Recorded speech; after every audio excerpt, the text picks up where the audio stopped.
Um termo bastante conhecido na história geopolítica mundial voltou a ser discutido. A doutrina Monroe.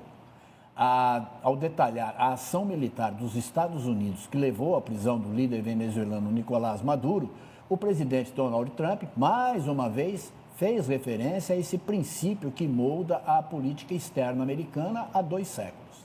Para entendermos melhor o que é a doutrina Monroe, nós convidamos o professor de História, José Antônio Lages, que já está aqui comigo, acordando cedo nas férias dele. O Valmir interrompeu as férias e ele fez questão de vir aqui. Lages, um prazer te receber aqui. Bom ano para você. Bom dia, Kevenato. Bom dia, Valmir. Prazer todo nosso. Sempre um grande prazer estar aqui no estúdio TH+. Né? O que é a doutrina Monroe? Nós sabemos que é um princípio da política externa dos Estados Unidos, é o imperialismo, né? Doutrina Monroe, Kevenato, ela surge aí no início do século XIX, especificamente em 1823, né? Por James Monroe. Né? E, na verdade, é um dos vários conceitos que designam essa política externa imperialista dos Estados Unidos. Né? Temos vários outros, mas esse aí foi um dos mais emblemáticos. Né? E que, de certa forma, modela aí toda essa política externa até os nossos dias. Né? Agora, é interessante perceber que ela surge lá naquele momento como uma reação ao colonialismo europeu. Exato. Quer dizer, é o momento ali da independência de várias colônias europeias, inclusive o Brasil, né? E você tem ali uma reação daqueles países que fizeram lá o Congresso da Santa Aliança, Rússia, Prússia e Áustria, no sentido de apoiarem os movimentos de retomada dessas colônias. Na verdade, um movimento conservador, né, contrário às consequências da Revolução Francesa, da política de Napoleão, etc. Mas em relação às colônias, né, americanas que estavam se tornando independentes, o Congresso da Santa Aliança definiu, né, aquela política de retornar ao colonialismo. E aí veio a reação dos Estados Unidos, sem ter muito o que fazer naquele momento, mas o emblema, inclusive, da doutrina Monroe é muito característico, né? Muito significativo. A América para os americanos. Naquele primeiro momento, americanos eram todos os povos da América. E com o passar do tempo, esses americanos foram cada vez mais, vamos dizer assim, designando os norte-americanos, os estadunidenses, para melhor dizer, para melhor a gente compreender todo esse contexto aí. Americanos somos todos nós, né? Somos todos nós, mas quando você fala, né? Quando se fala em americano, você imediatamente se leva aos Estados Unidos. E isso vem desde a época da doutrina Monroe. Outra coisa, Kevenato, interessante, é que naquele momento, a doutrina Monroe, ela até, vamos dizer assim, pegou bem para aqueles heróis aí da independência dos países da América Latina. Ela foi saudada pelo San Martín, que fez a independência da Argentina, pelo próprio Simão Bolívar, né? E por outros. Porque era alguma coisa assim, olha, aqui os europeus não têm mais nada a dizer. Agora, claro que isso foi lá no início da doutrina Monroe. Em 1823, os Estados Unidos se comprometem também a não invadir, com opiniões contrárias, com opiniões seja de qualquer feito, nenhum país europeu. Exatamente, porque veja só, o que na verdade, isso aí já se reporta a uma outra questão, né? Dos Estados Unidos buscarem uma política isolacionista em relação à Europa. Né? Então, veja, a doutrina Monroe também significava, né, essa perspectiva dos Estados Unidos não se envolverem, por exemplo, em conflitos na Europa. Né? Tem isso também. E nem se envolverem em conflitos aqui também na América, que estava recentemente se tornando independente, os países americanos se tornando independentes da Europa. Então tem esse outro lado aí também. Então, aí precisa ver o que foi cumprido, né? Quando você fala a doutrina Monroe, eles já falam a América para os americanos, né? América Central para América Central, América do Sul e América do Norte para os americanos. Somos todos americanos. Agora é Europa para a Europa. Exatamente. Mas os Estados Unidos, ao longo desses 200 anos, ele não cumpriu isso. Sim, a gente pode até dizer que houve uma certa evolução da doutrina Monroe, né? Com o famoso, por exemplo, Corolálio Roosevelt. Exato. Né? De praticamente um ano depois, 1904, né? Quando você tem, vamos dizer assim, uma ressignificação dessa doutrina Monroe, no sentido de que, olha, os Estados Unidos agora consideram que o hemisfério ocidental é o seu hemisfério. Ninguém vai botar a mão aqui. Aliás, o Trump acabou de falar isso ontem. reafirmou Sou dono. exatamente Nós isso. somos donos. Né? Nós somos dono do hemisfério ocidental. Né? Então, claro que toda essa intervenção na Venezuela, a preocupação dele é com a Rússia e a China. Né? Então, isso já vem lá de praticamente mais de um século atrás, com esse tal de corolário Roosevelt, que, na verdade, estava muito interessado em preservar os interesses econômicos e financeiros dos Estados Unidos nos países da América Latina. Né? Tanto que o foco direcionado, assim, num primeiro momento, dessa política imperialista é a região do Caribe e ali do Golfo do México, naquela região ali. Né? Nada muito diferente até do que estamos presenciando hoje. O Trump está fazendo. Já ameaçou o Petro na Colômbia. O próprio México faz divisa com o próprio... Quis até mudar o nome do Golfo do México. Para qual outro nome? Nem lembro mais. Queria mudar o nome do México. Golfo da América. Golfo da América. Então, Golfo da América. Então tem tudo a ver com o que nós estamos assistindo aí. É uma evolução da doutrina Monroe, né? Até chegar agora. Algumas autoridades americanas chegaram a redesenhar a Groenlândia com um mapa, com a bandeira dos Estados Unidos ao fundo. Sim, foi um dos seus ministros agora, né? Foi agora. E você viu a reação da primeira-ministra dinamarquesa? Vi. Olha, a intervenção na Groenlândia é praticamente acabar com a OTAN, o Tratado do Atlântico Norte, porque a Dinamarca faz parte da OTAN e Groenlândia pertence, sei lá, à relação que tem ali com a Dinamarca, mas de qualquer forma é um território dinamarquês. Né? Seria uma agressão direta à independência, à soberania da Dinamarca. Como lá não tem petróleo e não tem... A natureza não produz assim... Sim, tudo gelo, né? É tudo gelo, essa Está riqueza. descongelando, né, por conta dessas mudanças climáticas. O gelo está acabando também por lá. O que vai mudar a temperatura do mundo todo, né? Sim, sim. Agora você imagina a extensão desse derretimento, né, que a gente está vendo aí. Eu acho que ele está interessado exatamente no que vem por debaixo desse gelo, né?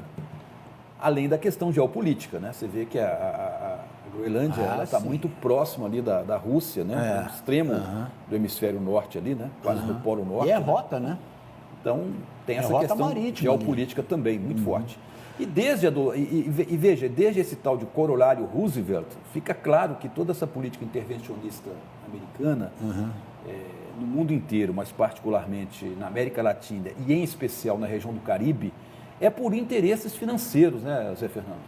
Exatamente como se coloca agora. Todo esse discurso de que, aliás, nem a cara de pau é tão lavada, como se diz, que nem se fala mais em defender a democracia na Venezuela. Em nenhum momento você viu o Trump falar isso. Teve isso. E é explícito a questão, nós vamos administrar o petróleo da Venezuela. É escancarado, sem nenhum pudor, sem nenhuma vergonha. Não, e a própria conduta interna, né, do Trump não se preocupou com o Congresso, em avisar o Congresso, notificar o Congresso, claro, olha, nós estamos partindo para isso. Não sei se você viu algumas declarações ontem, né, do Barack Obama, né, daquela que foi candidata apoiada dos democratas, como chama? Aquilo que era vice lá. Vice do Biden, né?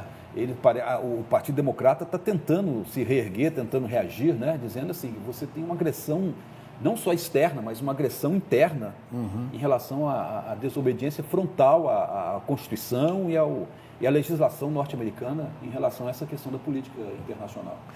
E essa ideia de brasileiros, entre aspas, né? Caso do Nicolas, nem sei o nome da figura, Nicolas Ferreira, é isso? Lá de Minas. De Minas. 1 milhão e 500 mil votos, né? 1 milhão e 500 mil votos para ele vir dizer que o Brasil tinha que sofrer essas mesmas penalidades, ou seja, convidando os Estados Unidos a interferirem de forma militar aqui no Brasil, sequestrar o presidente. Olha aonde nós chegamos. Onde nós chegamos, né? E veja, a gente fica assim, pasmo, né? Estarrecido de ver uma situação dessa, uma fala dessa, mas isso já vem numa sequência também, né, Zé? Quantos que não apoiaram, por exemplo, o tarifaço, bateram palma para o tarifaço? O próprio governador de São Paulo bateu palmas para o tarifaço do Trump em relação aos produtos brasileiros comercializados nos Estados Unidos, trazendo prejuízos enormes às nossas empresas, ao emprego aqui no Brasil. De todos os estados brasileiros, né, de cada pedaço do Brasil, o São Paulo, o estado de São Paulo foi mais prejudicado pelas exportações, e o governador bateu palmas. As exportações que o Brasil tem para os Estados Unidos, né? Então isso vem de uma sequência, né? Bateu palma aí também para essas punições aí que o Trump acabou revogando em relação a ministros do Supremo, né? E agora vem o Nicolas Ferreira, né, falar que podia acontecer a mesma coisa aqui no Brasil. E o pior não é isso, o pior é essa avalanche de milhares de pessoas, milhões de pessoas que batem palma com uma situação dessa, né? Então parece até o fim do mundo, parece o apocalipse aqui no Brasil, né? Como é que esses valores de soberania nacional, né, defender a soberania, defender a democracia, defender a autonomia, que aliás já fazem parte, e já há muito tempo já fazem parte do direito internacional, né? Veja, a última vez que os Estados Unidos perpetraram uma intervenção militar dessa foi em 89, já faz um tempinho, né? Em relação ao Panamá, quando aquele tal de Noriega, e ele de fato tinha ligações ali com tráfico internacional, acabou ficando 20 anos preso nos Estados Unidos, depois também ficou preso um tempo na França, tinha denúncias sérias contra ele na França. Ali é outra situação, mas da mesma forma, isso não justifica essa política de invadir o país, sequestrar a autoridade, legítima ou não, daquele país, levar para uma prisão, ser julgado pela legislação de outro país, enfim. E essa história está muito mal contada, ou não contada, né? Nós temos a informação, morreram 32 soldados cubanos. A informação que outros 18 soldados venezuelanos também morreram. Só aí das 50, né? Por aí. É isso mesmo. E nenhum americano, diz que 200 soldados americanos participaram dessa ação. Nenhum morreu, nenhum se feriu. Nenhum se feriu. Mal contada, né, Zé? Muito mal contada essa história. E o acesso. Detalhes disso aí precisam vir à tona. O sistema antiaéreo não funciona, com aquele barulhão danado, Onde o próprio Nicolás Maduro estava? Uns falam que estava indo para o bunker, lá dentro da base. Ele não conseguiu acessar a porta de entrada do bunker. Mal contado. Isso aí são detalhes que com o tempo a gente vai ser esclarecido, né, de alguma forma, eu acho. Bom, a doutrina Monroe, com o tempo, ela passou a ser usada para justificar a própria intervenção americana, né, dos Estados Unidos, em países da América Latina. Tudo eles acabam justificando através disso. Sim. Aquilo que nasceu, realmente tinha essa simpatia, né? É interessante, Zé Fernando, é o seguinte, que aí você tem aqueles corolários, aqueles adendos que vão sendo acrescentados à doutrina Monroe. A doutrina Monroe permanece, mas ela vai sendo ressignificada de acordo com a evolução desses interesses, né?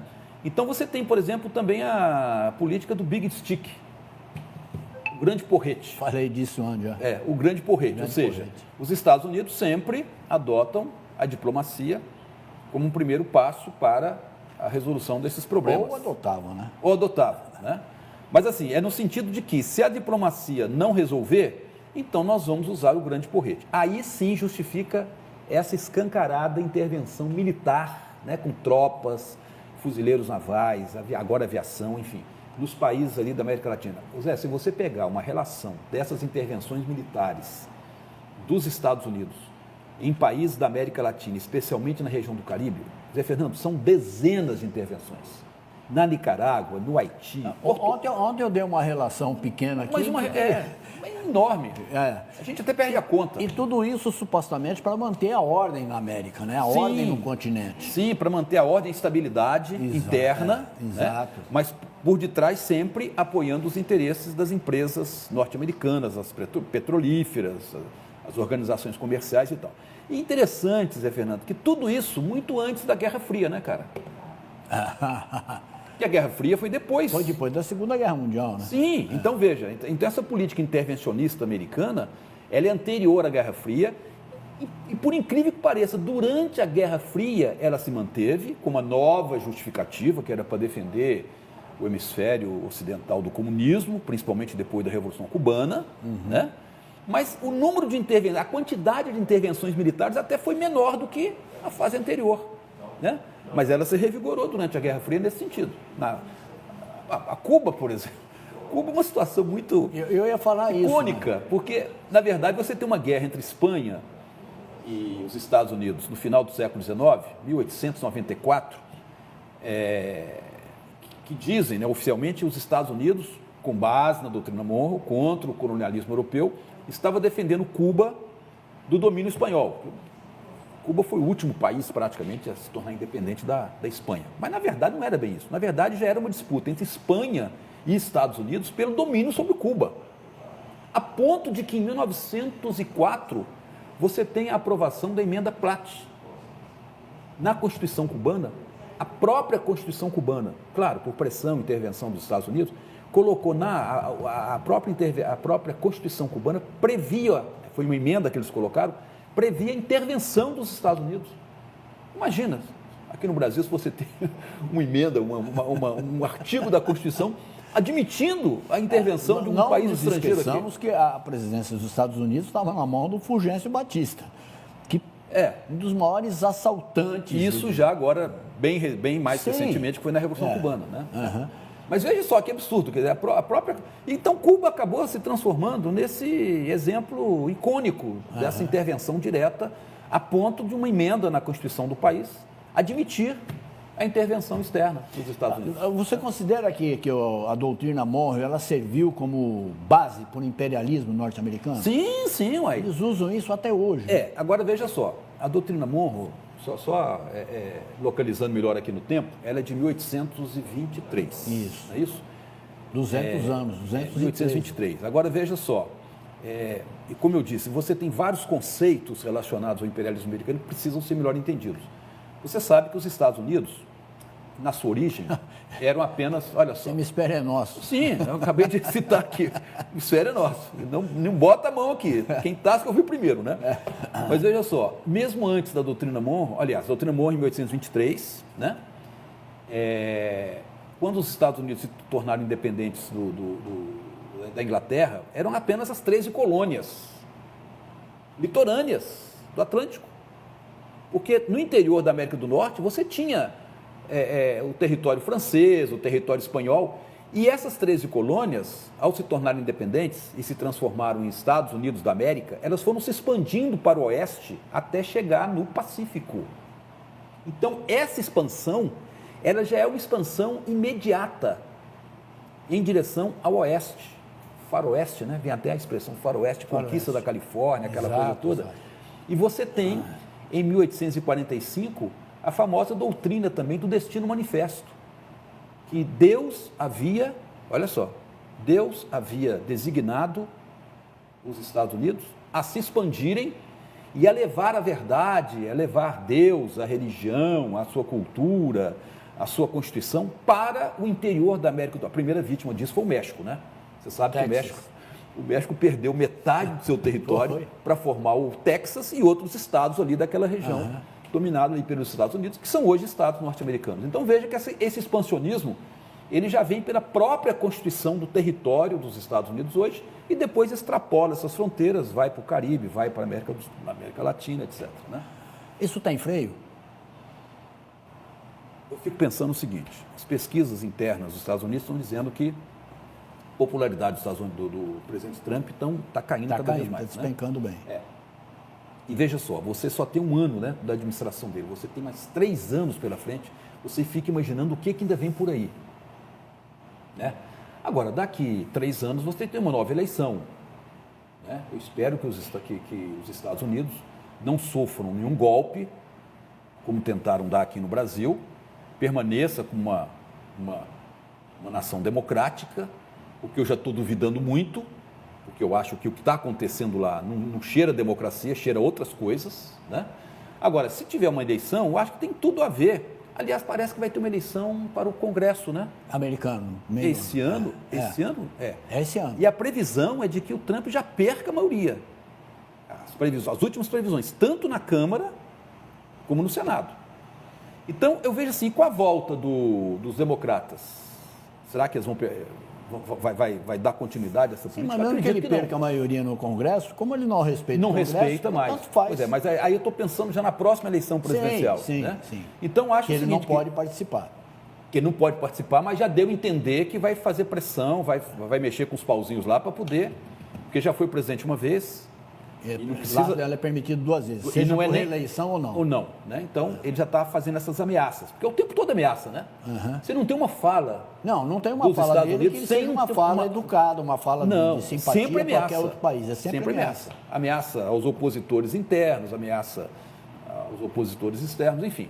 Então, eu acredito, assim, que tem como barrar isso, né? Agora, eu estou achando a posição da Europa muito Na verdade, Me desculpe, a né, posição Adriano? da Europa é a mesma posição do Brasil. Não dá para você decretar e declarar uma guerra aos Estados Unidos. Uma guerra nossa com os Estados Unidos demoraria quanto tempo? Meia hora? Mas a gente esperava uma reação mais contundente da Europa, né? Até pela defesa dos valores europeus, não sei o quê. Aquela Aí você coisa tem toda, a França democracia. apoiando, inclusive, Você a viu? invasão. Para mim foi uma decepção o Macron falar aquelas bobagens que falou essa semana aí. Né?